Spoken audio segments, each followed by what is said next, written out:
রাহুল বুখারী ও মুসলিম।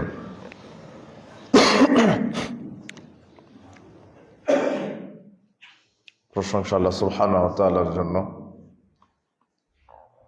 যার বিশেষ দয়ায় রহমতে পবিত্র জুমাবারে যিনি আমাদেরকে সুস্থ রেখে এই পবিত্র ঘর মসজিদে আসার সাধ্য অনুযায়ী 2 রাকাত করে নফল সালাত আদায় করার পর যে মহান আল্লাহ সুবহানাহু ওয়া তাআলা আমাদেরকে খুতবা প্রদান করার এবং খুতবা শ্রবণ করার তৌফিক দিয়েছেন, সে মহান আল্লাহর, সে মহান মনিবের আমরা লাখো কোটি শুকরিয়া আদায় করছি। আমরা সকলেই বলছি আলহামদুলিল্লাহ। লাখো কোটি দরুদ ও সালাম বর্ষিত হোক মানবতার মুক্তির দূত সৈয়দুল মুরসালিন, নবিকুল শিরোমণি নবী সম্রাট রাহমাতাল লিল আলামিন জনাব মুহাম্মদ রাসূলুল্লাহ সাল্লাল্লাহু আলাইহি ওয়াসাল্লাম।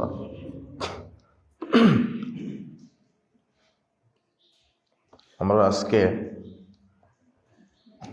পবিত্র জুমাবারে জুমার খুতবা হিসেবে যে বিষয়টি নিয়ে আলোচনা করব তা হচ্ছে মুনাফিকদের বৈশিষ্ট্য এবং তাদের পরিণাম।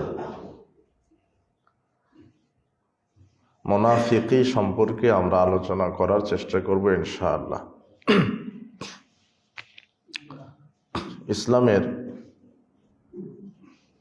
মধ্যে সবচাইতে বড় শত্রু হচ্ছে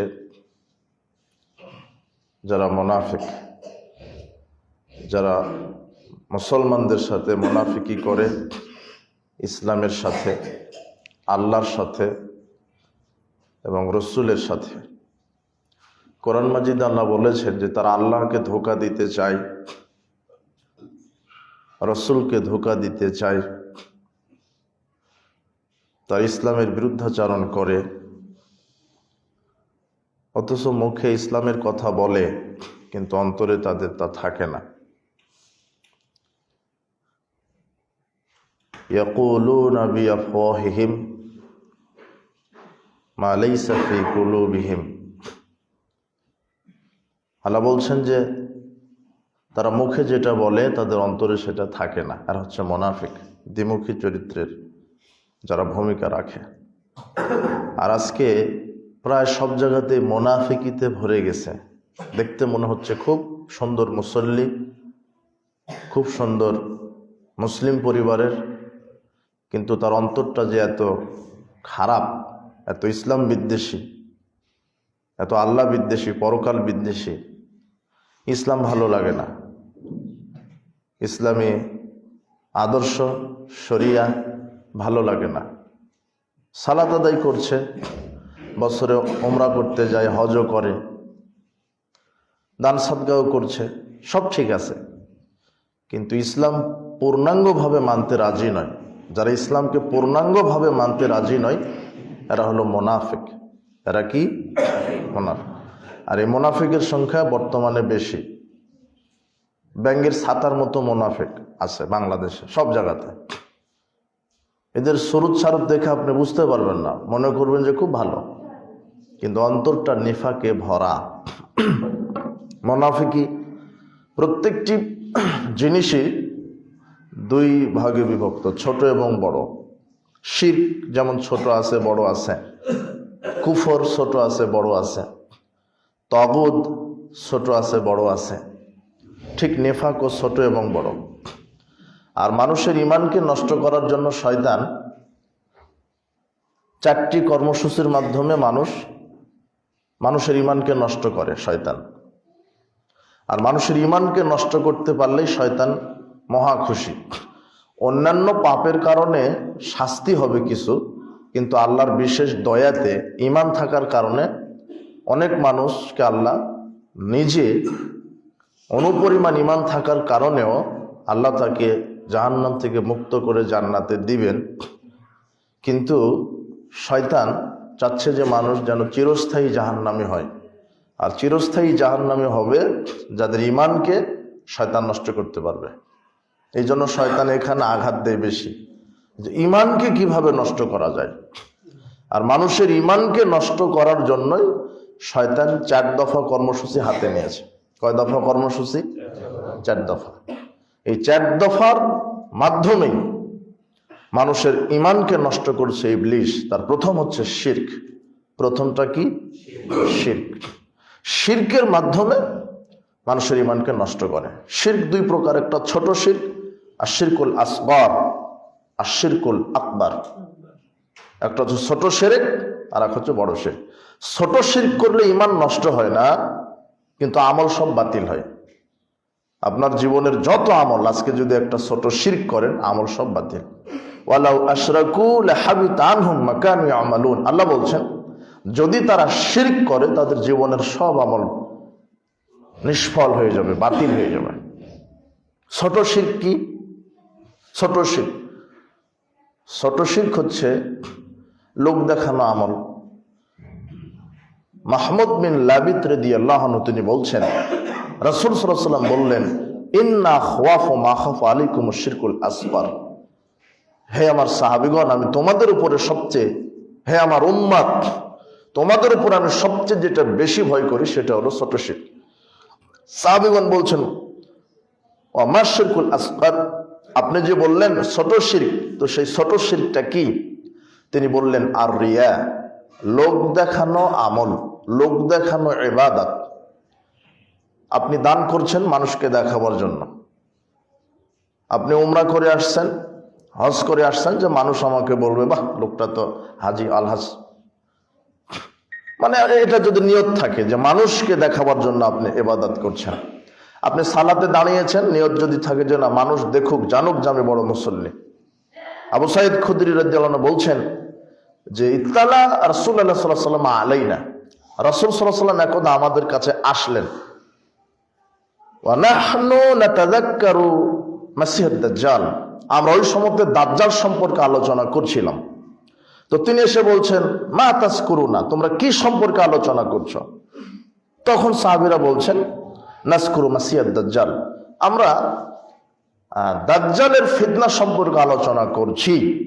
তখন তিনি বলছেন, ইন্না খাওয়াফু মা খাফু আলাইকুম বিশিরকিল আসগার, আমি তোমাদের কাছে সবচেয়ে যেটা বেশি ভয় করি দাজ্জালের ফিতনার চাইতে, সেটা হলো ছোট শিরক।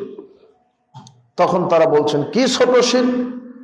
তখন আল্লাহ নবী বলছেন, আইয়াকুমা ফাইসাল্লি রাজুলুন, মানুষ এই খেয়ালে সালাত আদায় করবে যে মানুষ আমাকে দেখছে। একজন মানুষ সালাতে দাঁড়াবে, তার নিয়ত থাকবে যে মানুষ আমাকে দেখছে, মানে মানুষকে দেখানোর সালাত, মানুষকে দেখানোর জন্য শহীদ হওয়া, মানুষকে দেখাবার জন্য হজ করা, মানুষকে দেখাবার জন্য কোরআন তেলাওয়াত করা, মানুষকে দেখাবার জন্য দান করা। এই যে মানুষকে দেখানো কর্মটা হলো ছোট শিরক। আর এই ছোট শিরক আপনার বিগত সব আমলকে কি করে দিবে? নষ্ট করে দিবে। আরো অনেক ছোট শিরক আছে। মান হালাফা বিগাইরিল্লাহ, যা আল্লাহ ছাড়া অন্যের নামে কসম করে, ফাকাদ আশরাকা, সে শিরক করলো। অনেকে বলে মায়ের কসম, বাপের কসম, অমুকের কসম। না, একমাত্র আল্লাহর নামে কসম। কার নামে কসম? আল্লাহ। যদি অন্য কারো নামে কসম করেন, এটা ছোট শিরক। আর অনেক ছোট শিরক, অশুভ ফল গ্রহণ করা ছোট শিরক, কুলক্ষণ, যে সকালে কার মুখ দেখে উঠেছিলাম, উদ্দেশ্য সফল হলো না, পিছন থেকে ডাকলে যাত্রা শুভ হয় না, রাত্রে ঘরের আবর্জনা ঝাড়ু দেওয়া যায় না, সকালে দোকানে বাকি বিক্রি করা যায় না, বাকি দিলে সারাদিন বাকিতেই যাবে। এই যে কুসংস্কারগুলি আছে, এগুলো ছোট শিরক। আমল নষ্ট হবে। টিকটিকি ঠিক করছে, কথা ঠিক, এরকম যত আজে বাজে কথা আছে, শিরক মিশ্রিত কথা। ডাক্তার ভালো তাই রুগী বেঁচে গেল, আসলে ডাক্তার ভালো তাই রুগী বাঁচলো না আল্লাহ বাঁচিয়েছে তাই বাঁচলো, এইরকম আর কি কথাগুলো। মাঝি ভালো তাই নৌকা ডুবলো না, জি না, এই কথাগুলি। আর অনেক ছোট শিরক আছে। এই যে শিরক, যদি এগুলি ছোট শিরক হয়, তাহলে আমল নষ্ট হয়ে যাবে, ইমানটা টিকে থাকবে। কিন্তু বড় শিরক যদি ঘটে যায়, তাহলে আমলের সাথে সাথে কি নষ্ট হয়ে যাবে? ঈমান। তখন শয়তান খুব খুশি যে ঈমানটাই নষ্ট, সে আর জাহান্নাম থেকে কোনোদিন বের হতে পারবে না। আর বড় শিরক হচ্ছে আল্লাহর সমকক্ষ কাউকে মনে করা, আল্লাহর সমান কাউকে মনে করা, আল্লাহর সাথে অন্য কাউকে তুলনা দেওয়া, শরিক করা, অংশীদারি স্থাপন করা। আল্লাহ যা পারে মনে করা অন্য কেউ সেটা পারে, এটা মনে করা, এটা হচ্ছে বড় শিরক। কেমন করে? একমাত্র যেটা হক আল্লাহ, যেমন সিজদা পাওয়ার মালিক একমাত্র আল্লাহ। আপনি মাজারের সেজদা করে দিলেন, পীরকে সেজদা করে দিলেন, খানকায় গিয়ে একটা সেজদা দিয়ে দিলেন, তাহলে আপনি বড় শিরক, আপনার ঈমানটা কি? নষ্ট। এখন তো এগুলো বক্তব্য বুঝবেন না, কেউ বুঝেনি এগুলো বক্তব্য, মরার পরে বুঝবেন।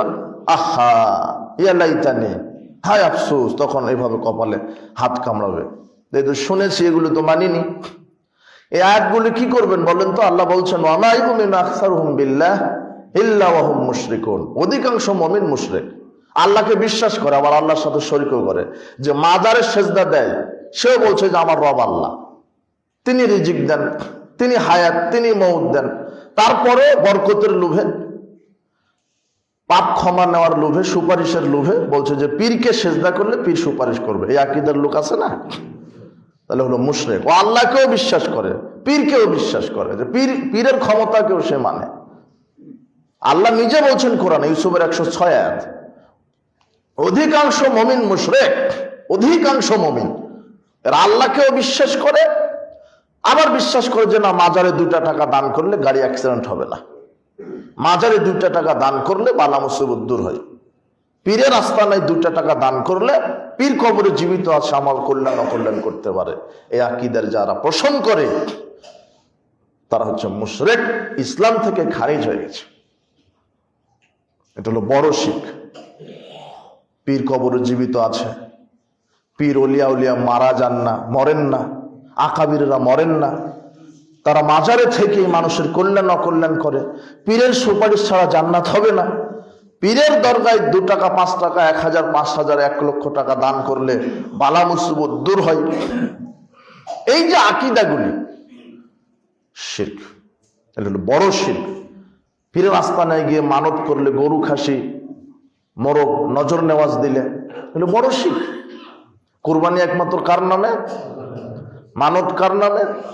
আল্লাহর নামে। আপনি মাজারে খানকায় চলে গেছে, আর এই ওরস মাজারগুলি টিকে আছে আপনার এই গরু ছাগল দ্বারা। আর অধিকাংশ এই মাজার খানকাগুলি রাষ্ট্রীয়ভাবে সম্পৃক্ত। মাজার যারা চালায় বলেই দেওয়া থাকে যে এটা ওসি সাহেব এটা তদারকি করছে, মানে কোটি কোটি টাকা তো ইনকাম হয়, এই জন্য ওসি সাহেব ওটা বিষয়টা হ্যান্ডেল করে, যে মাসে কত টাকা আসলো, ওখান থেকে তারা কিছু নেয়, এদেরকে কিছু দেয়। এটা হলো ব্যবসা। তাই রাষ্ট্রও কিছু বলে না। রাষ্ট্র বললে এই মামু পাবে না তো, এরা কথা বুঝেননি মনে হয়। আর এদেশের রাষ্ট্র ব্যবস্থায় শিরকের উপর দিয়ে চলে। বাংলাদেশের রাষ্ট্রটা শিরকের উপর দিয়ে চলে, এর ভিত্তি খারাপ, শুরু থেকে শেষ পর্যন্ত শিরক, শুরু থেকে শেষ পর্যন্ত শিরক। এই জন্য আপনার ছেলেকে শিরক মুক্ত করেন। লোকমান হাকিম তার ছেলেকে বলছেন ইয়া বুনাইয়া লা তুশরিক বিল্লাহ। বলেন তো লোকমান হাকিম তার ছেলেকে কি বলছে? হে আমার আদরের সন্তান, আল্লাহর সাথে কি করো না? শিরক করো না, আল্লাহর সাথে শিরক করো না। তা আপনার ছেলেটা যে আজকে মক্তবে গিয়ে শিরক করছে, শিরক দিয়ে এদেশে শিক্ষা ব্যবস্থাও শুরু, শিক্ষা ব্যবস্থা শিরক দিয়ে শুরু, রাজনৈতিক ব্যবস্থা শিরক দিয়ে শুরু, সবকিছুই শিরক। আপনার ছেলেটা হাই স্কুল, প্রাইমারি, কলেজ, ওর পরে সব জায়গাতে গিয়ে বলছে যে ওই যে রবি ঠাকুরের একটা জাতীয় সঙ্গীত আছে না, বলছে ওমা তোমার আকাশ তোমার বাতাস। এরা বলে না, এরা বলতে পারে না যেটা রবির হিন্দু, এটা মুসলমানের দেশ, অন্তত কাজী নজরুলের গান দিয়ে চলুক, থাকবো না বদ্ধ ঘরে দেখবো এবার, এটা দিয়ে চলুক। কিন্তু রবি ঠাকুর বলেছে ওমা তোমার আকাশ তোমার বাতাস, মানে কালিমা দুর্গামার আকাশ বাতাস, এটা আল্লাহর নয়, অথচ আকাশ কার? তো প্রথমে যে শিরক দিয়ে শুরু। লোকমান হাকিম তার ছেলেকে বলছে শিরক করো না, আর আপনার ছেলেটা প্রাইমারিতে গিয়ে কি দিয়ে শুরু শিক্ষা? ক্লাসের আগে ওটা শুরু, ওমা তোমার আকাশ তোমার শিরক দিয়ে শুরু। শিক্ষা ব্যবস্থা শিরক দিয়ে শুরু, এদেশের রাজনৈতিক ব্যবস্থা শিরক দিয়ে শুরু। যত রাজনৈতিক নেতা আছে প্রায় দেখবেন যে এদের রাজনৈতিক প্রচারণা শুরু করে মাজার থেকে। আমি মনে হয় মিথ্যা বলছি? হ্যাঁ, মাজার থেকে শুরু করে। ওই শাহজালাল সিলেটের মাজারে গেল, অমুক পীরের মাজারে গেল, গিয়ে ওখানে একটা সেজদা মেরে দিল, বলছে বাবা আগামীতে আমাকে নেতা করা। তাহলে রাজনীতিক ক্যানভাসটা কি দিয়ে শুরু হলো? শিরক দিয়ে। এরপরে যখন নেতা হয়ে গেল, এবারে শপথ করবে, দেখেন আমি সচিত্তে শপথ করিতেছি যে শিরক। কার নামে শপথ? বোঝেননি নাকি মনে হয়? না এখনো ভয় করেন নাকি? বিগত 17 বছর মনে হচ্ছিল যে এই যে গাছপালা তরুলতা পশু প্রাণী সবকিছু আওয়ামী লীগ, তাই না? কিন্তু সময় 45 মিনিট। যার জুলুম যত বেশি তাকে আল্লাহ সময় তত কম দিয়েছেন। আজ সামুদ জাতির অত্যাচার এত বেড়ে গেছিল, হাফ সেকেন্ড সময় মাত্র, শুধু আকাশ থেকে এসে আগুন দিয়ে জ্বালিয়ে ছাই করে দিয়ে চলে গেছে। অথচ আজ সামুদ জাতির বক্তব্য ছিল মান আসাদ্দু মিন্না কুওয়া, আমাদের চাইতে শক্তিশালী কেউ নাই, আমরা আল্লাহর চাইতে শক্তিশালী। আজ সামুদ জাতি এমন পর্যায়ে গেছিল, একেবারে বিশাল দেহের আকার তো মানুষ, 1 টন 2 টন পাথরগুলি একাই জাগিয়ে বড় বড় নির্মাণ তৈরি করে। আপনি বোঝেননি মনে হয়? 2 টন ওজনের পাথর একাই জাগিয়েছে। ও কেমন শক্তিশালী মানুষ হতে পারে বলেন তো দেখি? এভাবে এক হাতে 100 জন মানুষকে নিয়ে ফেলে দিতে পারে, বিশাল শক্তিশালী। এমনিতেই বলেনি যে আমরা সবচেয়ে শক্তিশালী মানুষ।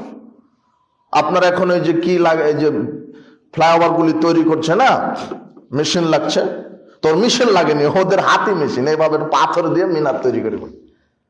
এত শক্তিশালী মানুষ আজ সামুদ। তাই অহংকার স্ফীত হয়ে বলছে যে আমাদের চাইতে শক্তিশালী কেউ নাই। ওদেরকে হাফ সেকেন্ড সময় দিয়েছিল আল্লাহ, এর মধ্যে পিছে মেরে দিয়েছে কে? এরপরে ফেরাউনকে ধরেছিলেন। ফেরাউনের জুলুম একটু কম ছিল, তারপরে 1 থেকে 1.5 মিনিট সময়, শুধু ডুবতে চুপতে আর পেট ফুলে মরতে যা দেরি, 1-1.5 মিনিটে এদের পটকা মাছের মতো পেট ফুলে মেরে দিয়েছে। আর আপনার নেত্রী জুলুম আরেকটু কম ছিল, তাই 45 মিনিট। বুঝেননি মনে হয় কথা? আপনার যদি আবার দাঙ্গাবাজি চাঁদাবাজি শুরু করেন, আপনি আবার আর একটা হারাম খুঁড়তো। আপনি বলছেন যে ওরা 17 বছর খেয়েছে, আমরা খাবো না, তাই ক্ষমতায় না যেতেই চাঁদাবাজি শুরু করে দিয়েছেন। আপনি ক্ষমতায় যেতেই পারেননি, তবে আপনার আবার চাঁদাবাজি জুলুমবাজি। অবাক কথা। তো আল্লাহ এখনো নেয়। তবে ইতিহাসের একটা শিক্ষা, জালেমের ইতিহাস থেকে শিক্ষা গ্রহণ করে না। ভারতের মোদি জানে না যে ফেরাউন শুয়ে আছে, সুটকি হয়ে আছে, জানেন না, কিন্তু শিক্ষা নিবে না। তো মরার পরে সব ঠিক হবে। ওই সাপকে একজন বলছে যে বেটা তুই চলার সময়তে এই আঁকা বাঁকা সোজা হয়ে চলতে পারিস না? বলছে যে আমি সোজা হব মরার পরে। তো ঠিকই মরার পরে সোজা হয়ে আছে। কথা বুঝেননি মনে হয় কথা? তো সাপ তো সবসময় আঁকা বাঁকা, তো নিজেই বলছে আমি সোজা হব মরার পরে, তো মরার পরে ঠিকই সোজা হয়ে আছে। তো অবাক। তো আপনাকে মরার আগেই সোজা হতে হবে, মরার পরে সোজা হয়ে কোনো লাভ নেই। জুলুমবাজি করে টিকার চেষ্টা করেন না। এদেশের ভিত্তি খারাপ, শিরকের উপর দিয়ে সব, শিক্ষা ব্যবস্থা শিরক, রাজনৈতিক ব্যবস্থা শিরক। আমি মনে করেছিলাম আপনার নেতার বক্তব্য ভালোই লাগলো, খুব ভালো লাগলো। আপনার নেতাও বক্তব্য দিচ্ছে। দেখেন যে রাজনীতি করতে গেলে যে এক দল আর এক দলের ব্যাপারে যে কাদা ছোড়াছুড়ি করতে, এটা তার প্রমাণ। এদেশের আলেম ওলামা সুযোগ পেয়েছিল, কিন্তু নিজ নিজ স্বার্থে নেমে গেল। ও একাই খাবে, ও বলছে আমি একাই খাবো। যারা বিজ্ঞ পণ্ডিত তারা যদি ঐক্যবদ্ধ হয়ে জাতির সামনে বলতো যে আমরা দেশ চালাবো, তাহলে সম্ভব ছিল। কিন্তু আলেম ওলামারাও স্বার্থে নেমে গেছে। কেউ জান্নাতের সার্টিফিকেট দিয়ে দিচ্ছে, কে বলছে আমাদেরকে না দিলে কোরআনই বিজয় হবে না, আমাদেরকে না দিলে ইসলামী বিজয় হবে না। তো ইসলাম বিজয়, ইসলাম তো এমনিতেই বিজয়ী, কোরআন তো এমনিতেই বিজয়ী। তোমাকে সহযোগিতা করে কোরআন বিজয় করা লাগবে না। কোরআন আগের থেকে কি আছে বলেন তো? বিজয়। ইসলাম আগের থেকেই বিজয়। মানে এরাও জাতিকে প্রতারণা দিচ্ছে জান্নাতের সার্টিফিকেট দিয়ে দিচ্ছে। এই বক্তব্য আবার আপনার নেতা নকল করে বলছে যে আমার সামনে কে আছে হজ করেছে, উমরা করেছে, তো আমি। তো ওনাকে মঞ্চে ডেকে নিয়ে আসলেন, ডেকে নিয়ে এসে বলছে আচ্ছা এখানে বলেন তো কোথায় হজ করেছেন? কাবা ঘরে। কাবা ঘরের মালিক কে? আল্লাহ। আরে জোরে বলেন। বলছে আল্লাহ। দেখেননি মনে হয়? এইভাবে আর জোরে বলেন আল্লাহ। আকাশের মালিক কে? বলছে আল্লাহ। সবাই সামনে হয়তো লক্ষ লক্ষ মানুষ, লক্ষ লক্ষ মানুষ না, আল্লাহ। জমিনের মালিক কে? আল্লাহ। বেহেশতের মালিক কে? তোমার নেতা বেহেশত বলেছে, আসলে জান্নাত, আসলে কি? দোজখের মালিক কে? আল্লাহ। তাহলে এগুলি দিতে পারে কে? আল্লাহ। তাহলে যারা এদের এগুলি দেওয়ার সার্টিফিকেট দিচ্ছে তারা নির্বাচনের আগেই প্রতারণা দিচ্ছে। এই যে নিজের স্বার্থের দিকে নিয়ে আসলো কথা। এইবারে কথা বুঝেননি মনে হয়? এখন বাংলাদেশের 16 কোটি মানুষের এই কথা বলতে হবে, নেতা সাহেব আপনি তোই বললেন যে আকাশের মালিক কে? আল্লাহ। জমিনের মালিক আল্লাহ। কাবা ঘরের মালিক আল্লাহ। সূর্য চন্দ্রের মালিক আপনার মালিক সব আল্লাহ। তো সংসদ চলবে কার বিধানে? ও জাতে মাতাল তালে ঠিক আছে এখানে। এবার কথা বুঝেননি মনে হয়? আবার তোমার নেতা বলেছে যে যা বেহেশতের মালিক আল্লাহ, বেহেশত আল্লাহ দিতে পারে, আপনি যদি এটার সার্টিফিকেট দেন তাহলে আপনি শিরক করবেন। তার মানে নেতা শিরকের কিছু জ্ঞান রাখে, কিন্তু রাখতে রাখতে ওখানে গিয়ে জাতে মাতাল তালে ঠিক হয়ে গেছে। ওখানে বলা লাগতো আমি যদি তারেক রহমান ক্ষমতায় যাই তাহলে আগামীতে বাংলাদেশ চালাবো আল্লাহর বিধানে। বুঝেননি মনে কথা? সব যদি আল্লাহর হয় বিধান চলবে কার? ওই জায়গাতে নেতা তালে ঠিক নাই। আর আমি আকবর বিন আবেদ 10 বছর থেকেই বলে আসছি আমার বক্তব্যের বয়সে যে ইসলামের থিওরি হচ্ছে নেতার পরিবর্তন ইসলাম চায় না, ইসলাম চায় নীতির পরিবর্তন। বলেন তো কিসের পরিবর্তন? নীতির পরিবর্তন। নেতার পরিবর্তন দিয়ে কি হবে যদি নীতি ঠিক না থাকে? ওই যে ডক্টর ইউনূস থাক, ওই যে শেখ হাসিনার ছেলে সজীব ওয়াজেদ জয় ও প্রধানমন্ত্রী, আর না হলে আপনার ওই জিয়ার ছেলে তারেক রহমান এ প্রধানমন্ত্রী। একজন হলে হলো, নেতা একজন হলে হলো। নীতির পরিবর্তন চায়। নেতা থাকবে ইসলাম মানবে। এদেশ বাংলাদেশ, এদেশ 95% মুসলমান। এই পৃথিবী আল্লাহর, আকাশ জমিন সবই আল্লাহ। তাহলে বিধান চলবে কার? আল্লাহ। আমি তো কোনো দলের প্রতিনিধিত্ব করিনি, কোন দলের চামচাগিরি করিনি, 5 পয়সা আমি এগুলিকে মূল্য দিই না। এই জাহেলিয়াতের পথে যারা ইহুদি খ্রিস্টানের বস্তা পচা মতবাদে যারা রাজনীতিতে নেমেছে, এই গণতন্ত্র, এই কুফরিতন্ত্র, এই শিরকিতন্ত্র, এই জাহেলিয়াত, এই আব্রাহাম লিঙ্কনের কাল্পনিক পদ্ধতি, ইসলামকে বাদ দিয়ে, ইসলামের নীতিকে বাদ দিয়ে যারা মানব রচিত বিধানে এইভাবে রাজনীতিতে নেমেছে, আমি এগুলোকে মূল্যায়ন করি না। শ্বাস থাকা পর্যন্ত করব না। আমি আল্লাহর গোলাম, আল্লাহর একমাত্র জীবন বিধান ইসলামকে মূল্যায়ন করি। এটাই কথা। আমি এখানে আজকের বক্তব্য কোন দলের ছাপায় যাচ্ছি না। আমি কে কোন দল ক্ষমতায় গেল এটা 1 মিনিট ভাবি না। আমি নেতার পরিবর্তন চাই না, আমি চেয়েছি নীতির পরিবর্তন। এটা ইসলামের বিধান। শেখ হাসিনা পালিয়ে গেছে, কেউ তার ছেলে আসুক, ও প্রধানমন্ত্রী, ওই ডক্টর ইউনূস প্রধানমন্ত্রী, ও থাক, কিন্তু তাকে কি করতে হবে? যেহেতু দেশ মুসলমানের, সবাই মুসলমান, প্রায় মুসলমান, তাহলে তাকে নিজে ইসলাম মানতে হবে। আর সংসদে আলেম ওলামা যারা হকপন্থী, যারা কোরআন হাদিস বুঝে, এদেরকে এমপি মন্ত্রীর দায়িত্ব দিয়ে দিতে হবে। আর সংবিধান হবে কোরআন আর হাদিস। তাহলে আপনাদের আপত্তি থাকবে? চুরি বন্ধ হয়ে যাবে, তখন ছিনতাই বন্ধ হয়ে যাবে, মাদক বন্ধ হয়ে যাবে, জেনা বন্ধ হয়ে যাবে, খুনের বিচার হবে তখন। আর এখন কোন হত্যা খুনের বিচার আছে? খুনি নির্বিচারে খুন করে চলে যাচ্ছে, খুনের কোনো বিচার নেই। এদেশ বাংলাদেশ 1971 সালে স্বাধীন হয়েছে। 1971 সাল থেকে আজ পর্যন্ত এদেশের কোন সরকার মানুষের জীবনের গ্যারান্টি দিতে পারেনি। একটা নারীর সতীত্বের গ্যারান্টি দিতে, একজন মানুষের সম্পদের গ্যারান্টি দিতে পারেনি। কেন? সারা পৃথিবীর সব বুদ্ধিজীবী, সারা পৃথিবীর সব আইনজীবী, সারা পৃথিবীর সব রাষ্ট্রবিজ্ঞানী যদি এক বৈঠকে বসে মানুষের তৈরি করা আইন দিয়ে রাষ্ট্র চালায়, আল্লাহর আইনকে বাদ দিয়ে কোশ্চিনকালও মানুষের আইন দিয়ে মানুষকে পরিচালনা করতে পারবে না। মানুষের আইন দিয়ে মানুষের জীবন নিরাপত্তা দিতে পারবে না। মানুষের সৃষ্টিকর্তাকে, তো মানুষের ভালো কোনটা মন্দ কোনটা এটা জানে কে? আর এই জন্যই তিনি গাইড বুক দিয়েছেন কোরআন এবং হাদিস। রাজনীতি কিভাবে করবা ওখানে আছে, অর্থনীতি কিভাবে চালাবা ওখানে আছে, সমাজ কিভাবে চালাবে ওখানে আছে, পরিবার কিভাবে চালাবে ওখানে আছে, রাষ্ট্র কিভাবে চালাবে ওখানে আছে। কেউ যদি চুরি করে তাকে কি করতে হবে ওখানে আছে, কেউ যদি দুর্নীতি করে কি করতে হবে ওখানে আছে, কেউ যদি মদ খায় কি করতে হবে ওখানে আছে। ওখানে মানে কোখানে? কোরআনে। কেউ যদি জেনা করে তাহলে কি করতে হবে জেনাকারকে ওখানে আছে। পরিবারকে কিভাবে চালাতে হবে ওখানে আছে। এতিমকে কিভাবে চালাতে হবে ওখানে আছে। বিধবাকে কিভাবে চালাতে হবে ওখানে আছে। স্কুল কলেজ কলকারখানা কিভাবে চালাতে হবে ওখানে আছে। অর্থনীতি কিভাবে চালাতে হবে ওখানে আছে। নেতা কিভাবে চলবে ওখানে আছে। বউকে কিভাবে চালাতে হবে ওখানে আছে। শিক্ষক ছাত্র কিভাবে চলবে ওখানে আছে। আপনি যা কিছু চালাবেন সব কোথায় আল্লাহ লিখে দিয়েছেন? কোরআনে। কারণ আপনার স্রষ্টা কে? তা আপনার ভালো মন্দ কি প্রয়োজন এটা জানে কে? আল্লাহ। কিন্তু আপনি আল্লাহর বিধানকে বাদ দিয়ে নিজের বিধান, মানুষের তৈরি করা বিধান, ইহুদি খ্রিস্টানের বিধান আপনি হাতে নিয়ে মাঠে নেমেছেন। আল্লাহ আপনাকে হেদায়েত দান করুন। আমি আপনার বক্তব্য বুঝলাম শিরকের জ্ঞান কিছু হলেও আছে।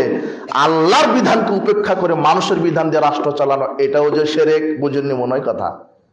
কথা কি বুঝেছেন? আল্লাহ বলছেন আবার আইন দিয়ে চালাও, আপনি বলছেন না।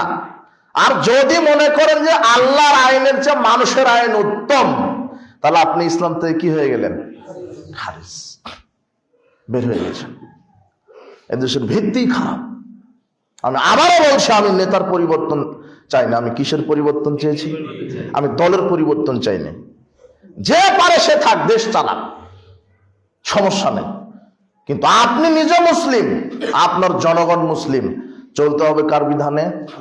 এই যে আমাদের চাওয়া, আমাদের কোনো চাওয়া পাওয়া নাই। মানুষ যাতে শান্তিতে ঘুমাতে পারে। আজকে কেউ শান্তিতে ঘুমাতে পারছেন না, অনিরাপত্তা। আপনি ঢাকা এয়ারপোর্টে নেমেছেন, দীর্ঘ 10 বছর বিদেশ থেকে এসে 10 ভরি স্বর্ণ আর 10 কোটি টাকা নিয়ে, ব্রিফকেস ভর্তি টাকা নিয়ে আপনি আসছেন। ঢাকা এয়ারপোর্ট থেকে খিলগা আসতে পারবেন, টাকা ব্রিফকেস নিয়ে আসতে পারবেন, এই গ্যারান্টি বাংলাদেশ সরকার আপনাকে দিতে পারছে? আপনার মেয়েটা স্কুলে যাচ্ছে, ও সতীত্ব নিয়ে, ইজ্জত নিয়ে আপনার এই বাড়িতে ফিরতে পারবে। আপনি যত বড় মন্ত্রী হন, আপনার মেয়েরও সতীত্বের কি নেই? গ্যারান্টি নেই। আপনার সম্পদের গ্যারান্টি নাই, আপনার ইজ্জতের গ্যারান্টি নাই। তাহলে এই গ্যারান্টি কে দিবে? আল্লাহর বিধান। শুধু সংসদে বসায় দেন কোরআন হাদিস। আল্লাহ বলছেন যে বিবাহের পরে কেউ জেনায় লিপ্ত হলে তাকে জনগণের সামনে বুক পেতে মেরে দাও, বুক পর্যন্ত মাটির সাথে গেড়ে দিয়ে পাথর মেরে মেরে ফেলে দাও। এটা কার বিধান? একটা জনগণের সামনে করে দেখেন, জেনা বন্ধ হয়ে যাবে। তখন আপনার মেয়েটা রাত 12টায় ওই ঢাকা গার্লস স্কুল থেকে আপনার এই খিলগা চলে আসবে রাত 12টায় উলঙ্গ হয়ে। একটা যুবক পশমে হাত দেওয়ার কথা তাকাতে পারবে না। কেন? হাত দিলে কি সংসদে কি আছে আইন? কথা বুঝেননি মনে হয় কথা। ওকে হাত দিলে আল্লাহ বলছেন যে বিবাহের পূর্বে যদি কেউ জেনায় লিপ্ত 100 লাঠি পিটাও, একেবারে পাছা লাল করে দাও, বাড়া ঠান ঠোঙে ভাঙে দাও, 100 লাঠি পঙ্গু করে রাখো, এরপরে এলাকা ছাড়া করে 1 বছর ও থাক, ওকে রাখাই যাবে না। জেনাকা বদমাস, আল্লাহর বিধান এটা। কেউ যদি বিবাহের পরে জেনায় লিপ্ত হয় 100 লাঠি পিটাও, 1 বছর এলাকা ছাড়া করো। আর কেউ যদি বিবাহের পরে জেনায় লিপ্ত হয়, তার পৃথিবীর বেঁচে থাকার পথ নাই। তাও ওকে মারো জনগণের সামনে, ঢাকা নয়াপল্টন মাঠে নিয়ে যাও, লক্ষ কোটি জনতার সামনে বুক পর্যন্ত গেড়ে দাও, পাথর মেরে একবার মাটি সমান করে দাও মাথা। এর নাম হলো জেনার বিচার। একটা করে দেখেন, বাংলাদেশ থেকে লুচ্চামি বন্ধ হয়ে যাবে। ওটা আপনার আইন দিয়ে দেশ চলবে? ওটা আল্লাহর আইন লাগবে দেশ চালাতে। আপনি এখানে কুফরি করছেন, শিরক করছেন। এ দেশের জন্ম মিথ্যা হয়েছে। মোগল চালিয়েছে 700 বছর, 750 বছর। ইংরেজরা চালিয়েছে 190 বছর। এদেশের রক্তে মাটিতে মিশে গেছে ইহুদি খ্রিস্টানের নীতি সব জায়গাতে। এই অফিস, আদালত, কল কারখানা, শিক্ষাঙ্গন সব জায়গাতে ইহুদি খ্রিস্টানের নীতি। আপনি সেই নীতিতে রাজনীতি করেন, সেই নীতিতে আপনি অফিস আদালত চালান, সেই নীতিতে আপনি কোর্ট কাচারি চালান, সেই নীতিতে আপনি অর্থনীতি চালান, সেই নীতিতে শিক্ষানীতি চালান, সেই নীতিতে আবার রাজনীতি করছেন। আপনি না মুসলমান, আপনার স্রষ্টা না আল্লাহ। আপনি যে বলছেন আকাশ জমিনের মালিক আল্লাহ, কাবা ঘরের মালিক আল্লাহ, তাহলে সংবিধানের মালিকও কে? আল্লাহ। আল্লাহ আপনাকে এটা বোঝার তৌফিক দান করুন। সবচেয়ে আমি আপনাকে বেশি বেশি ভালোবাসি। কেন? আপনাকে আমি দোয়া করি আপনি যান ক্ষমতায়, অথবা ওই আওয়ামী লীগে আমার ক্ষমতায় যাক, ওই যে পারে সে যাক। আমার সাথ যে আগামীতে বাংলাদেশের নেতা হবে, আল্লাহ তাকে দিয়ে তুমি বাংলাদেশে কোরআনের রাজ কায়েম করার তৌফিক দান করো। আমার তো কোনো আপত্তি নেই। এদেশের মানুষ দিশেহারা, তার সম্পদ নিয়ে, তার সতীত্ব নিয়ে, তার জীবন নিয়ে কেউ কোনো মানুষের সতীত্বের সম্পদের গ্যারান্টি দিতে পারছে না। আল্লাহ বলছেন ওয়াকাতাবনা আলাইহিম ফিহা, কি সুন্দর ভাষা আল্লাহ বলছেন, পৃথিবীর মানুষ যেহেতু আমি তোমাদেরকে সৃষ্টি করেছি, তাই তোমরা কিভাবে চলবে তাই আমি বিধান দিয়ে দিয়েছি। কে বিধান দিয়েছে?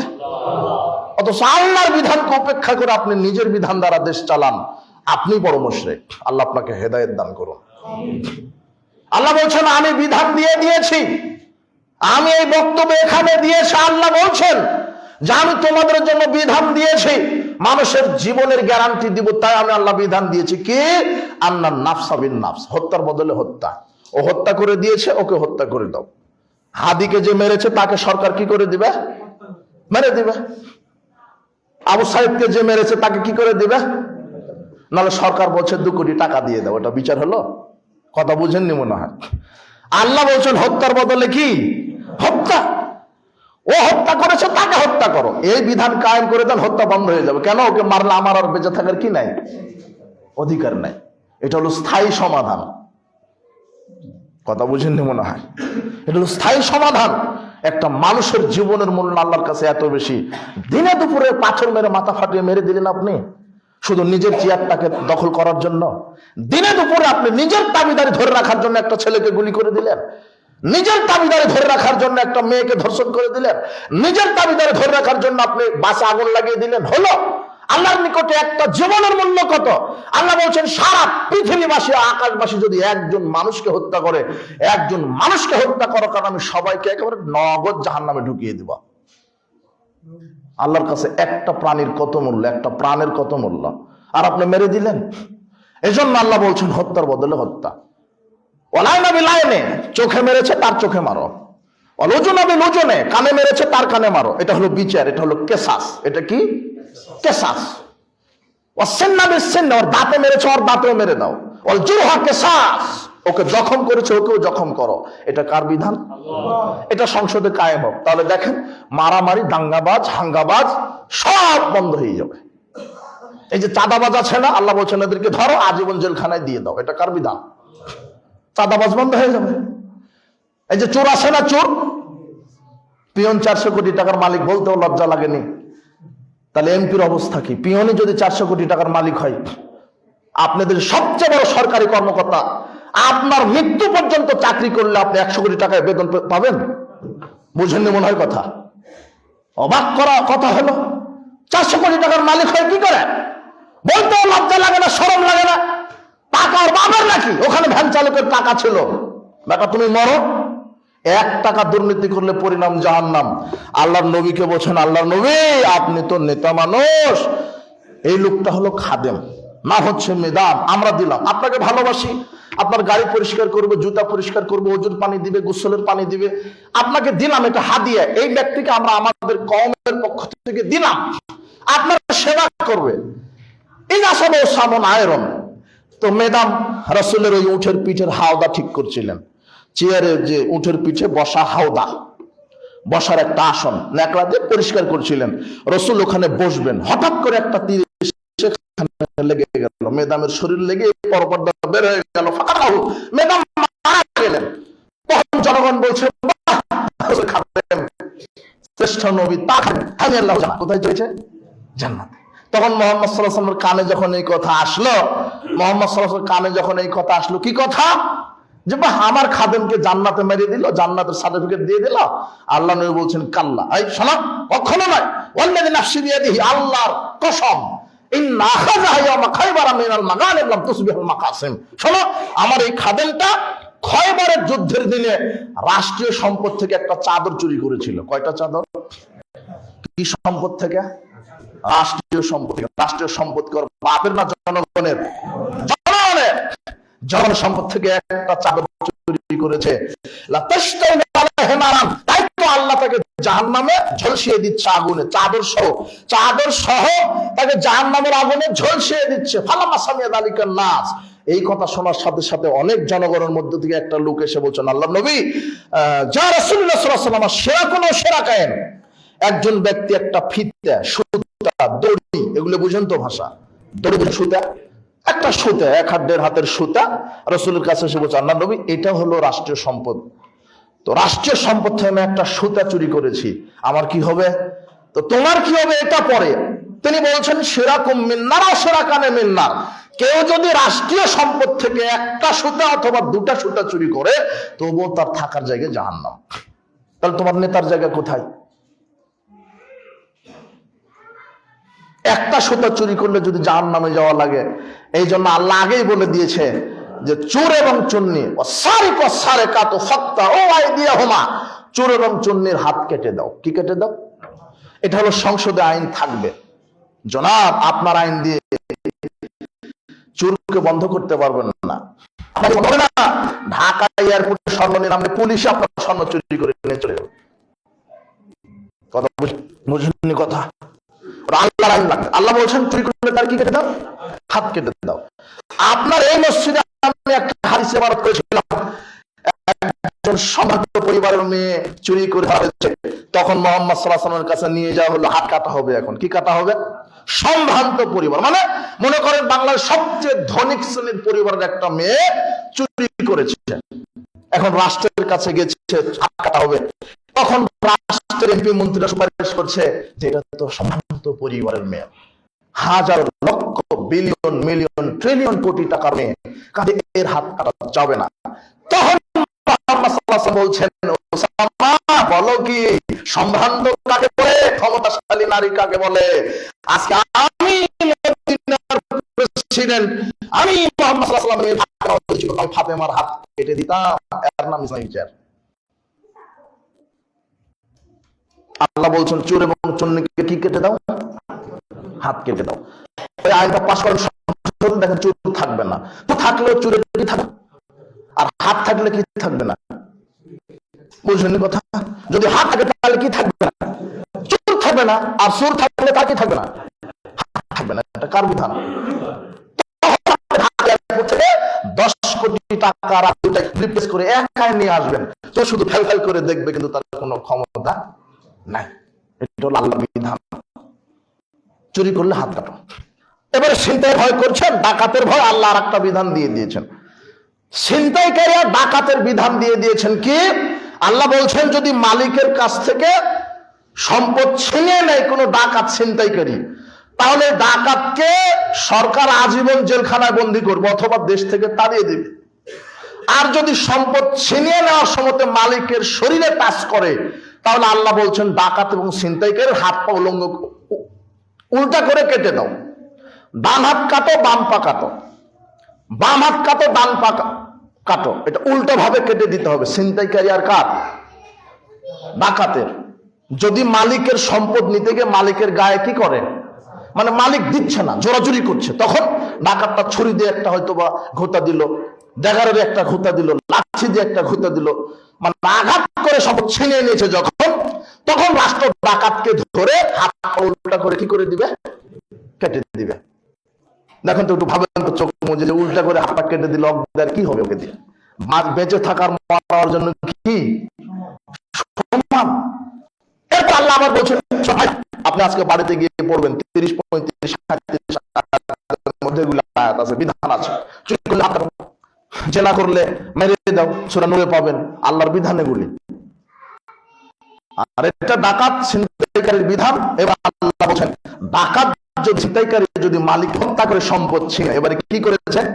হত্যা। তখন আল্লাহ বলছেন এখন জাতির সামনে তাকে নিয়ে যাও, ডাকাতকে চুপে ওই ছিনতাইকারীকে জাতির সামনে নিয়ে গিয়ে একেবারে শুলে বিদ্ধ করে ব্রাশ ফায়ার করে মেরে দাও, যাতে জাতি দেখবে, আরো 10 জন ডাকাত দেখবে। আমি যদি ডাকাতি করি তারা হবে,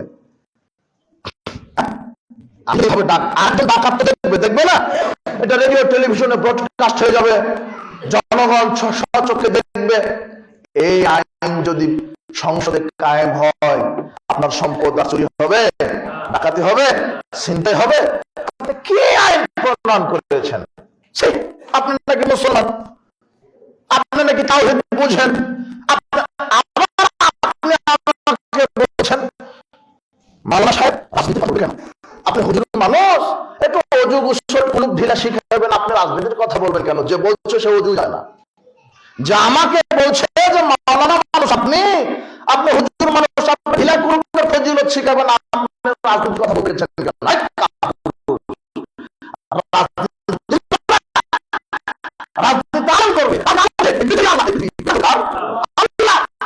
তুমি তো সামান্য মাত্র 56,000 ইউনিটের সভাপতি, তাই তুমি আমাকে রাজনীতি করা? খাত্তাব ছিল অর্ধ পৃথিবীর প্রধানমন্ত্রী, কত কি পৃথিবীর অর্ধ পৃথিবীর, তোমার বাংলাদেশ মানচিত্রে দেখা যায় না, তুমি তার একটা ছোট্ট একটা হয়ে তুমি আমাকে বলছো রাজনীতির কথা বলবেন না। কাপুস রাজনীতি শেখো খাত্তাবের কাছ থেকে, যিনি বলছেন ফোরাত নদীর থেকে যদি পুকুর না খেয়ে মারা যায়, এজন্য আল্লাহ আমাকে কি করবেন? ধরবেন। তার কাছ থেকে রাজনীতি শিখো,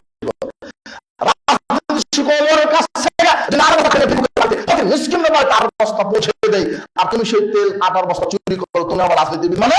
তোমাকে আমি ঘৃণা করি, তুমি দুর্নীতিবাজ, তুমি গদ্দার, তুমি চাঁদাবাজ, তুমি চেতা, তুমি বাটপার, তুমি জাতির সামনে বরবাদ দিচ্ছ। তোমাকে আল্লাহ হেদায়েত দান করুন। তুমি কি বুঝো রাজনীতির? তুমি কি বুঝো? রাজনীতির উল্টাটাই হচ্ছে দুর্নীতি, এটাই তুমি বুঝো। আশ্চর্য কথা, তুমি কি বুঝেছ? তুমি তো বাংলাদেশের নেতা, তুমি তো বাংলাদেশে নেতৃত্ব দিয়ে থাকো। এদেশ মুসলমান, এদেশে মুসলমানের, এই দেশ চলবে আল্লাহর বিধানে, এটাই আক্ষেপ। আল্লাহ তুমি আমাদের এই রাহানি, তুমি আমাদের এই আক্ষেপ তুমি কবুল করো, বাংলাদেশে তাওহীদ প্রতিষ্ঠা করো, আল্লাহ তুমি কবুল করো। সাবধান, আলেম ওলামার নেতৃত্ব দিবে আগামীতে, হকপন্থী আলেম ওলামা, কোন দামাজ, কোন বেনামাজি, কোন লুচ্চা, কোন হারামখোর, দুর্নীতিবাজ বাংলাদেশের নেতা হওয়ার সুযোগ দেওয়া যাবে। আপনি তো দুর্নীতি করার সুযোগ দেন। এই দুর্নীতিবাজরা গেল কিভাবে ক্ষমতায়? ওর দোষ না, দোষ জনগণের। আপনি সুযোগ দেন কেন?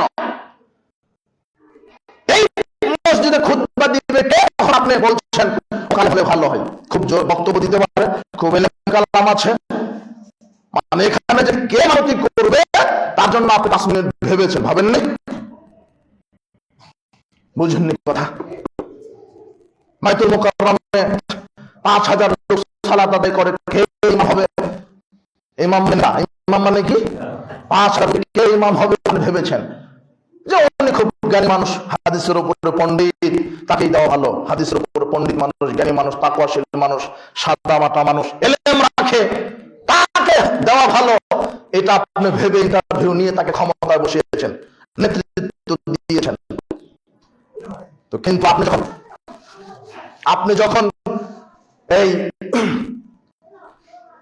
রাষ্ট্রের নেতা নির্বাচন করেন, শোনেন, আমি প্রথমেই বললাম যে সালাত আদায় করে, দাড়ি টুপি সবই আছে, কিন্তু অন্তরটা যে এত পচা, ইসলাম যে ক্ষমতায় যাক এটাই মুনাফিক চায় না। আলেম ওলামা যে আগামীতে নেতৃত্ব দিক এটা চায় না।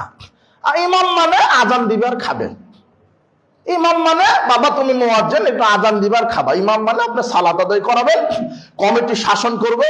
কমিটি আবার যে বসে আছে মসজিদের কমিটির সভাপতি সেক্রেটারি, হলো আরা খারাম করে, সুদ খায়, ঘুষ খায়, গাঁজা খায়, ওরাই বলছে ইমাম খায়, ইমাম সাহেব নরম করে বক্তব্য দিলেন, দেশের আচার খারাপ, রাজনৈতিক বক্তব্য দিবেন না, হারামখোর।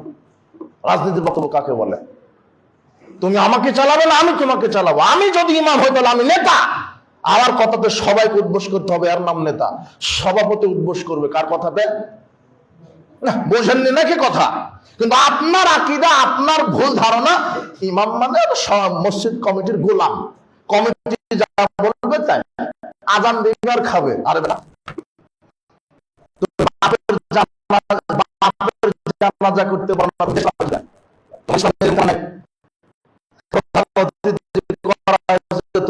তুমি সালাম দেবে, আশ্চর্য কথা। ইসলামের সভাপতিতে প্রধান অতিথি হবে একজন আলেম মানুষ, সভাপতি একজন আলেম মানুষ।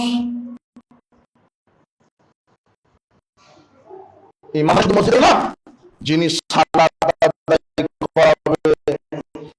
তিনি জনগণের ইমাম করবে, 5,000 লোকের ইমাম দরকার।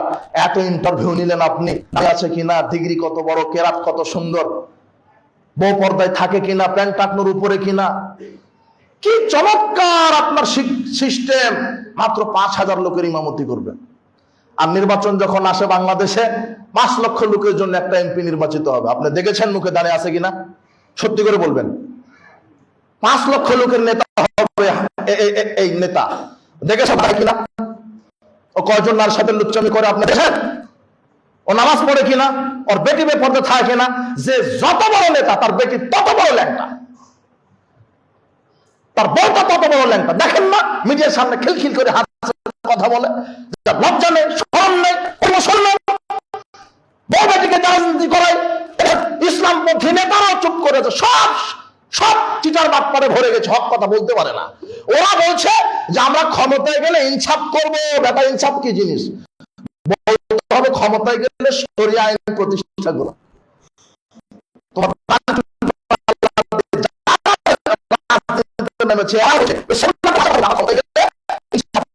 করবো, বেটা ইনসাফ কি? তুমি জাতির সামনে বলো আমরা যদি ক্ষমতায় যাই শরিয়া দিয়ে আইন চালাবো, দেশ চালাবো। এই কথা বলা যায় না? বলা যায় না যে নারী নেতৃত্ব হারাম? আপনি আবার নারীকে দেওয়া শুরু করছেন নাকি? 2টা গেছে, আবার শুরু হয়ে যাচ্ছে নারীবাদী। আপনি নারীর ছায়া তলে থাকছেন কেন? আল্লাহ নবী বলছেন ওই জাতি কখনোই সফল হবে না, গজব নাজিল হবে যে জাতির একজন নেতা মহিলা হবে। কয়জন? তুমি আবার নারীকে প্রমোট করছো মানে? আপনি আবার দোয়া মেরে দিচ্ছেন। আমাকে বলছেন হুজুর অমুক নেত্রীর জন্য দোয়া করেন। দেশ শ্বাস থাকা পর্যন্ত কোন নেত্রীর জন্য দোয়া হবে না, নেতার জন্য দোয়া হবে। কিসের জন্য? নেতার জন্য। নারী হবে কেন মেম্বার? নারী হবে চেয়ারম্যান কেন? এটা বলতে পারে না? নারী নেতৃত্ব ইসলামে কি হারাম, এটা বলতে পারে না? জাতীয় সঙ্গীত শিরক, এটা হারাম বলতে পারে না? বলতে পারে না? তোমার নেতা আগামীতে যদি ক্ষমতায় যায় মুহাম্মদ সাল্লাল্লাহু আলাইহি ওয়াসাল্লামের নীতি রাজনীতি কায়েম করব কি? মুহাম্মদ সাল্লাল্লাহু আলাইহি ওয়াসাল্লাম বলেছেন আলী লা তাদাতিন ফালান তামাস্তাহু ওয়ালা কাবরান মুশরিফান সাইতাহু। আলী, যত শহীদ মিনার আছে, স্মৃতিসৌধ আছে, মানুষের তৈরি করা ছবি মূর্তি আছে, খানকা মাজার আছে, সব ভেঙে মাটির সাথে মিশিয়ে দাও। তখন তোমার নেতাকে বলতে হবে আমরা যদি ক্ষমতায় যাই যত শহীদ মিনার স্মৃতিসৌধ আছে আর খানকা মাজার দরগা ওরস আছে সবকিছু লাথি মেরে মাটির কি করে দেব। এটা হলো ইসলামী নেতার বক্তব্য হবে। তো তোমার নেতা বক্তব্য দেয় না, সেকুলার পার্টির নেতা যেই সুরে বক্তব্য দিচ্ছে তোমার দাড়ি টুপি দিয়ে ওরাও একই সুরে বক্তব্য দিচ্ছে। আবার বলছে আপনারা কি ক্ষমতায় গেলে শরিয়া আইন কায়েম করবেন না এই আইনে দেশ চালাবেন? তখন বলছে যে না, প্রচলিত আইনে দেশ চলবে। আর একজন নেতাকে বলছে আপনার যে ইসলামী আমির এই কথা বললো, তখন আবার ঘুরিয়ে নিয়ে বলছে আসলে তো সরাসরি শরিয়া আইন কায়েম করা যায় না, কাপুরুষ। সরাসরি কাকে বলে? মুহাম্মদ সাল্লাল্লাহু আলাইহি ওয়াসাল্লাম যেদিনই মদিনার প্রেসিডেন্ট হলেন সেদিনই বললেন আয় শোনো 2 দিন কি করো? খেলাধুলা করি। কাদের? ইহুদি খ্রিস্টানের। আমি মুহাম্মদ সাল্লাল্লাহু আলাইহি ওয়াসাল্লাম ইহুদি খ্রিস্টানের সংবিধান বাতিল করে দিলাম। এর নাম কে? মুহাম্মদ সাল্লাল্লাহু আলাইহি ওয়াসাল্লাম। বুঝেননি নাকি বক্তব্য? মুহাম্মদ সাল্লাল্লাহু আলাইহি ওয়াসাল্লাম যেদিন মদিনার প্রেসিডেন্ট হলেন প্রথম দিনেই গিয়ে দেখে যে ইহুদি খ্রিস্টানের নীতি আছে। তখন তিনি বলছেন এই শোনো মাহাজানি ওমান, এই 2টা দিন কি করছো তোমরা? বলছে যে কুন্না নালামু ফিল জাহেলিয়া, আমরা জাহেলি যুগ থেকে ইহুদি খ্রিস্টান এই 2 দিন আনন্দ উৎসব করতো, উৎসব পালন করতো, এই দিবস ওই দিবস পালন করতো। তখন মুহাম্মদ সাল্লাল্লাহু আলাইহি ওয়াসাল্লাম বলছেন শোনো ইন্নাল্লাহা কাদ আবদালাকুম বিহিমা খায়রাম মিনহুমা, আল্লাহ আল্লাহ তোমাদের এই 2 দিনকে বাতিল করে দিয়েছেন। ইহুদি খ্রিস্টানের কোন নীতি আদর্শ চলবে না। তোমরা ইহুদি খ্রিস্টানের বিরোধিতা করো, তোমরা ইহুদি খ্রিস্টানের বিরোধিতা করো। তারা মুসলমানের ঈমানকে নষ্ট করার জন্য সংবিধান দিয়েছে, তারা এই মুসলমানের নীতিকে ধ্বংস করার জন্য মতবাদ চালু করেছে। এই ডেমোক্রেসি, এই সেকুলার, এগুলি হলো ইহুদি খ্রিস্টানের। তোমরা এগুলি মেনো না, ইহুদি খ্রিস্টানের নীতি আদর্শ মেনো না। সেই দিনে মুহাম্মদ সাল্লাল্লাহু আলাইহি ওয়াসাল্লাম মানব রচিত সব তাবিদার কবর দিয়ে কার বিধান চালু করেছিলেন? আর আপনার নেতা বলছে সরাসরি শরিয়া কায়েম করা যাবে না। কাপুরুষ! এদেশ হিন্দুর, এদেশ মুসলমানের, এদেশ মুসলমানের। জন্মেছে একবার, মারা যাবো একবার। বিড়ালের মতো বেঁচে থাকতে রাজি নই, বাঘের মতো 1 মিনিট বেঁচে থাকতে রাজি। আল্লাহ তুমি কবুল করো। যদি মৃত্যু দাও তাহলে যেন শহীদ মৃত্যু হয়, যদি মৃত্যু দাও তাহলে শহীদ মৃত্যু হোক। এই কথা বলবে কে? শুনবে কে? এই কথা বলবে কে? শুনবে কে? জাতির মধ্যে বিবেক পায়খানা হয়ে গেছে। আপনাকে বলছি যে মুহাম্মদ সাল্লাল্লাহু আলাইহি ওয়াসাল্লাম বলছেন ইহুদি খ্রিস্টানের বিরোধিতা করো। লাইসা মিন্না মান তাশাব্বাহা বিগাইরিনা। মুহাম্মদ সাল্লাল্লাহু আলাইহি ওয়াসাল্লাম বলছেন আমি মুহাম্মদ সাল্লাল্লাহু আলাইহি ওয়াসাল্লামের আদর্শ বাদ দিয়ে যদি কেউ অন্য কোন ব্যক্তির আদর্শ মানে সে মুহাম্মাদের উম্মত নয়। হাদিসটা তিরমিজি 2695। এই যুবক তুমি লক্ষ্য করো তো মুহাম্মদ সাল্লাল্লাহু আলাইহি ওয়াসাল্লাম কি বলছেন? আমি মুহাম্মদ সাল্লাল্লাহু আলাইহি ওয়াসাল্লামের আদর্শ বাদ দিয়ে যদি ইহুদি খ্রিস্টানের আদর্শ মানো তাহলে তুমি কার উম্মত নও? মুহাম্মাদের। তো তোমার রাজনীতিতে কার আদর্শ? শিক্ষানীতিতে, অর্থনীতিতে সুদ হলো মুহাম্মাদের আদর্শ, তাই না? বাংলাদেশে যে ব্যাংকগুলি আছে সুদ খায়, এই সুদ মুহাম্মাদের আদর্শ না? এই ডেমোক্রেসি, সেকুলার, ক্যাপিটালিজম, ন্যাশনালিজম, এগুলো মুহাম্মাদের আদর্শ না? সংবিধান যা আছে বাংলাদেশের এখন, সংবিধান, সংসদে যে সংবিধান আছে এটা মুহাম্মাদের সংবিধান না? কার? ইন্না কাসীরাম মিনান নাস বিলিকাই রাব্বিহিম লাকাফিরুন। আল্লাহ বলছেন অধিকাংশ মানুষ আমার সাথে বিচারের মাঠে আসবে কাফের অবস্থায়। কি অবস্থায়? কাফের। মানে সংবিধান নাই, অর্থনীতিতে নাই আল্লাহর বিধান, রাজনীতিতে নাই। হজ যাকাত তাহাজ্জুদ দিয়ে হবে না, হজ যাকাত তাহাজ্জুদ দিয়ে হবে না, তাওহীদ বুঝবে না। সার্বিক জীবনে কার বিধান? আল্লাহর বিধান। এটা আপনাকে বোঝার তৌফিক দান করো। আর একটা আইন আছে, চুরি বন্ধ হয়ে যাবে কার আইন কায়েম করলে? জেনা বন্ধ হয়ে যাবে কার আইন কায়েম করলে? আপনার সম্পদের নিরাপত্তা থাকবে কার আইন কায়েম করলে? এই যে আপনার ছেলে জুয়া চোর, চাঁদাবাজ, চাঁদাবাজ বন্ধ হয়ে যাবে কার আইন কায়েম করলে? ওই যে আপনার ছেলে মাদক ব্যবসায়ী করে, আপনার ঢাকা শহরটা মাদকে পরিপূর্ণ হয়ে গেছে, ঢাকা শহরটা মাদকে পরিপূর্ণ হয়েছে। আপনার ইয়াবা, ফেনসিডিল, গাঁজা, হেরোইন, প্যাথেডিন, শ্যাম্পেন, ভদকা যা আছে রাসায়নিক বলেন, বিড়ি সিগারেট জর্দা বলতে এটা মামুলি ব্যাপার, বিড়ি সিগারেট জর্দা বলতে মামুলি ব্যাপার। তাও কুকুর সিগারে খায় না, আপনি খান, লজ্জা হয় না? শরম হয় না? আপনি সালাত আদায় করেন, এখান থেকে বের হয়ে গিয়ে আপনি সিগারেট খাবেন। আপনি মুনাফিক, আপনি গাদ্দার, আপনি চিটার, আপনি আল্লাহর সাথে মুনাফিক করছেন। আপনি না মুসল্লি, আপনি যেখানে বলেন আল্লাহু আকবার, একমাত্র আল্লাহর বিধান চলবে, তো আল্লাহ বলছেন মাদক হারাম, আপনি বিড়ি খান কি করে? হারামখোর। আপনার লজ্জা থাকা দরকার। আল হায়া মিনাল ঈমান ওয়াল ঈমান ফিল জান্নাহ। লজ্জা হলো ঈমান, ঈমানই হলো জান্নাত। আপনি সালাত আদায় করে বিড়ি খাবেন, আপনি সালাত আদায় করে প্রেম করে বেড়ান, আপনি সালাত আদায় করে চাঁদাবাজি করে বেড়ান, আপনি সালাত আদায় করে বউকে বেপরদায় ঘোরান, আপনি সালাত আদায় করে বেটিকে ল্যাংটা করে ঘোরান, আপনি দায়ুস, আপনি মুনাফিক। আপনার ভিতরে ঈমান আছে, বউকে চালান, বেটিকে চালান, ইসলামের আদর্শে চালান, মুহাম্মদ সাল্লাল্লাহু আলাইহি ওয়াসাল্লামের নীতিতে চালান। আপনার এই এলাকা, এই ঢাকা শহর আজকে মাদকে পরিপূর্ণ, প্রায় নাকি মাদক ব্যবসায়ী। এই যুবক তুমি নাকি মদ খাও, তোমার নেতা নাকি তোমাকে বলে আমার দল করো, কত গাদি মদ লাগবে দিব। তোমার নেতা এটাই বলে। নারী লাগবে নারী দিব, গাড়ি লাগবে গাড়ি দিব। তোমার নেতা আল্লাহর আইন চাইবে কি? আল্লাহর আইন চাইলে তো মদ খেতে পারবে না। অথচ আল্লাহ বলছেন আমার বিধান কায়েম করো। আর আপনার আকীদা কোরআন মানে ও রমাদানে একটু খতম দিতে হবে, আর 11 মাস আর একে সাজিয়ে রাখতে হবে। ওই যে দর্জিকে বলে কোরআনের মাপ মতো একটু কি বানিয়ে দিয়েন, হ্যাঁ এটা কি বলে? গিলাপ। দর্জি সাহেব একটু গিলাপ বানিয়ে দিয়েন তো, এবার রমজানে যা হয়েছে হয়েছে, পারলাম না, আগামী রমাদান আল্লাহ বেঁচে রাখলে পড়বো। এই গিলাপ একটা তৈরি করে রেখে দিয়েছে তাকে। মুনাফিক। এই কোরআন কি তাকে সাজানোর জন্য এসেছে? কোরআন সংসদে বসাতে হবে। ওয়াজ মেম্বার থেকে হবে না, ওয়াজ কোথায় থেকে হবে? সংসদ থেকে হবে। ওয়াজ সংসদ থেকে বলবে আজ থেকে সুদ হারাম করা হলো, কেউ যদি সুদ খায় প্রথমে 2 বছর জেল। কোথা থেকে ওয়াজ হয়ে গেল? আজ থেকে জেনা হারাম করা হলো, জেনা লিপ্ত হলে এই বিচার। আজ থেকে মদ হারাম করা হলো, কেউ যদি বিড়ি সিগারেট জর্দাগুল খায় প্রথম অবস্থায় 40টা জুতার পিটায়। এটা আল্লাহর বিধান। 40টা জুতার বাড়ি দিতে হবে। কার বিধান? আল্লাহর নবী বলছেন, মান শারাবাল খাম কানা ইয়াদরিবু ফিল খামরে বিন্নিয়াল ওয়াল জারাব 40। আল্লাহর নবী বলছেন, কেউ যদি মদ পান করে প্রথমে বেদ দিয়ে 40টা মারো, এরপর আবার যদি করে তাহলে বেদ দিয়ে হলো না, অপমান বোধ করলো না, এবারে কি দিয়ে? নেয়াল, জুতা দিয়ে। এবারে কি? তাহলে হেডমাস্টার কি খাবে? জুতা। তুমি কি খাবে? তোমার বাপ কি খাবে? জুতা। এটা আল্লাহর বিধান।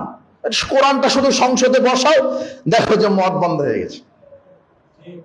খালে বসা, ওয়াজ করা লাগবে না, বসে শুধু সংসদ থেকে ওয়াজ হবে যে আজকে মদ বন্ধ। খালে বিড়ি সিগারেট জর্দাগুল ইয়াবা ফেন্সিডিল খালে প্রথমে 40টা ওই বেতের বাড়ি, না হলে ওই জুতার 40টা, এরপর আবার না হলে 80টা, না হলে 5 বছর জেল। ওটা কোথা থেকে ওয়াজ হবে? এটা পুলিশকে রেখেছেন কেন? বিজিবি পাহারা দিতে।